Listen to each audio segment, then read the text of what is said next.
نحمدہ و نصلی علی رسولہ الکریم اما بعد فاعوذ باللہ من الشیطان الرجیم بسم اللہ الرحمن الرحیم۔ میں ذیشان کمال حصہ صرف کے دوسرے لیکچر کے ساتھ آپ کی خدمت میں حاضر ہوں۔ پچھلے لیکچر میں ہم نے اس میں معرفہ تک مطالعہ کیا، آج ہم اس میں نکرہ سے شروع کریں گے۔ تو اس میں نکرہ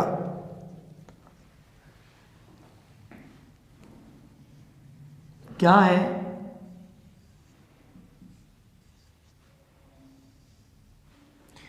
جی، اس میں نکرہ کیا ہے؟ کسی عام شخص، چیز یا جگہ کا نام اس میں نکرہ کہلاتا ہے۔ اگر آپ کسی عام شخص، کسی عام چیز یا کسی عام جگہ کا نام لیتے ہیں تو وہ اس میں نکرہ ہے۔ مثال کے طور پہ آپ نام لیتے ہو لڑکا، آپ کہتے ہو مسجد، تو لڑکا کون سا پتہ نہیں، مسجد کون سی پتہ نہیں۔ اسی طرح آپ کہتے ہو اسکول، کون سا اسکول معلوم نہیں۔ تو عام شخص، چیز یا جگہ کا نام ہو تو اسے ہم اس میں نکرہ کہیں گے۔ اب اس میں نکرہ کی اقسام دیکھتے ہیں۔ اس میں نکرہ کی اقسام۔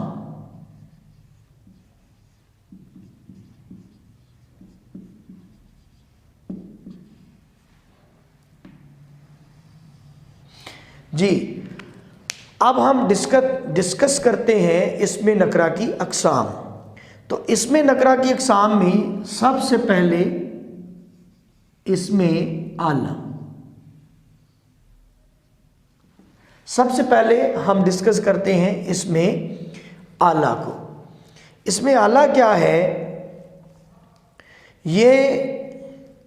اس میں نکرہ کی وہ قسم ہے جس میں ہم کسی اوزار کا یا کسی ہتھیار کا تذکرہ کرتے ہیں۔ کسی اوزار یا کسی ہتھیار کا وہ اسم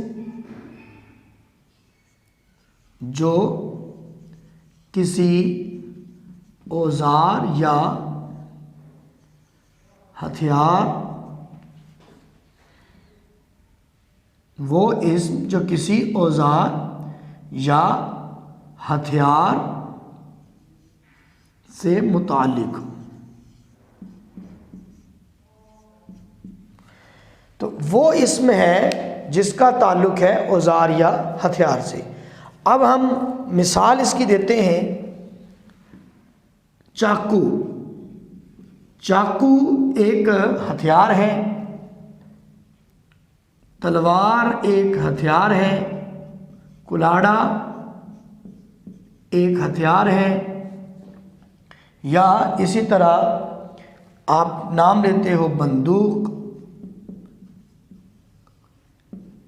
بندوق یہ بھی ایک ہتھیار ہے۔ اگر آپ نام لیتے ہو ہتھوڑا، یہ اوزار ہے۔ آپ نام لیتے ہو کیل، ٹھیک ہے، وغیرہ۔ تو جب بھی کسی اوزار کا یا کسی ہتھیار کا تذکرہ ہوگا اسے ہم اس میں اعلیٰ کہیں گے۔ تو یہ اس میں نکرہ کی قسم ہے۔ اب میں مثال دیتا ہوں کہ میدان جنگ میں سپاہیوں نے تلواریں نیام سے نکال لیں۔ اب تلواریں اس میں جو لفظ آیا یہ اس میں اعلیٰ ہے، اس میں اعلیٰ۔ تو اب اس میں اعلیٰ کے بعد اس میں نکرہ کی اگلی قسم ہے اس میں صوت، اس میں صوت۔ دیکھیں ہم جب گفتگو کرتے ہیں تو مختلف چیزوں کی آوازوں کا بھی ادراک ضرور ہونا چاہیے۔ مثال کے طور پہ ہم گفتگو کرتے ہوئے کہتے ہیں کہ چڑیاں چہچہا رہی تھیں، اگر اس کی جائے ہم یوں کہیں کہ چڑیا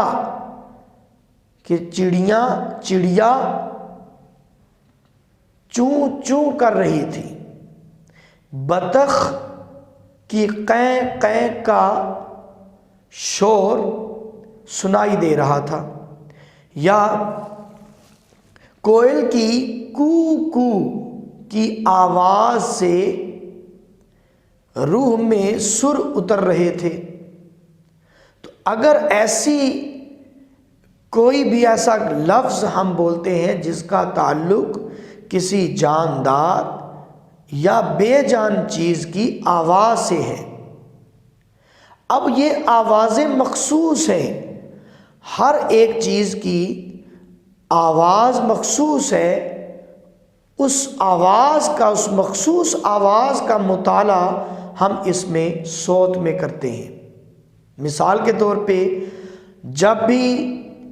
جب بھی بادلوں کی آواز کی بات کریں گے تو ہم گڑ گڑ کہیں گے، بادلوں کی گڑ گڑ۔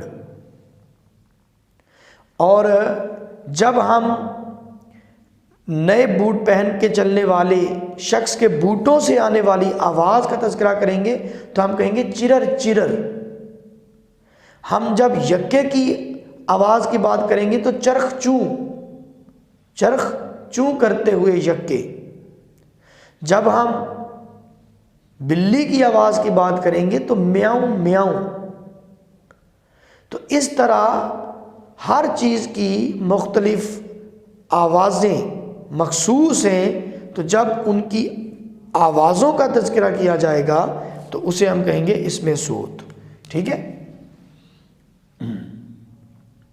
وہ اسم جس کا تعلق مختلف اشیاء کی مخصوص آوازوں سے ہے۔ تو مختلف چیزوں کی جو مخصوص آوازیں ہیں ان سے تعلق رکھنے والا جو اسم ہے اسے اس میں صوت کہیں گے۔ اب میں اس کی مثال بھی یہاں لکھ دیتا ہوں۔ مثلاً قیں قیں، بطخ کی آواز ہے، بطخ کی آواز،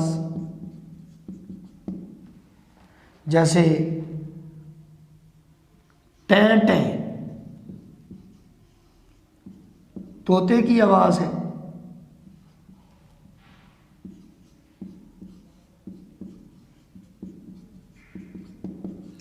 اب یہاں میں نے طوطا تے سے لکھا ہے، اس پر پریشان مت ہوئیے گا۔